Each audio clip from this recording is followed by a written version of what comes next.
भुवनेश्वर उपकंठ बालीपाटना स्थित अग्रणी सामाजिक अनुष्ठान IYWW एवं ओडिशा भाषा साहित्य और संस्कृति विभाग मिलित सहयोग गत 17 तारिख दिन खेलपड़िया ब्लॉक स्तरीय स्वतंत्र रज उत्सव आयोजित हो जाइछि।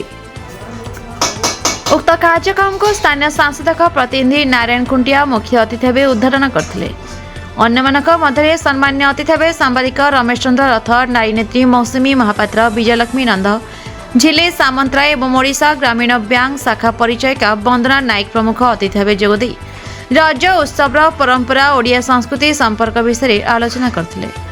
उक्त कार्यक्रम में विभिन्न सांस्कृतिक कार्यक्रम, दासकाठिया, ओडिसी नृत्य और खेल कार्यक्रम अनुष्ठित हो जाइछि। उक्त कार्यक्रम टीकू अनुष्ठान कार्यक्रम संजुरिका सागरिका चिनरा, दक्षा फाउंडेशन मुख्य सुलोचना महांती एवं संगठिका लिजालिन बारिक प्रमुख सफल भाव परिचालन करथिले। ଏହି କାର୍ଯ୍ୟକ୍ରମରେ ବହୁ ସଂଖ୍ୟାରେ ଛାତ୍ରଛାତ୍ରୀଙ୍କ ସମେତ ମହିଳାମାନେ ଯୋଗଦେଇ ଏହି ରଜ ଉତ୍ସବକୁ ଆନନ୍ଦର ସହିତ ଉପଭୋଗ କରିଥିଲେ।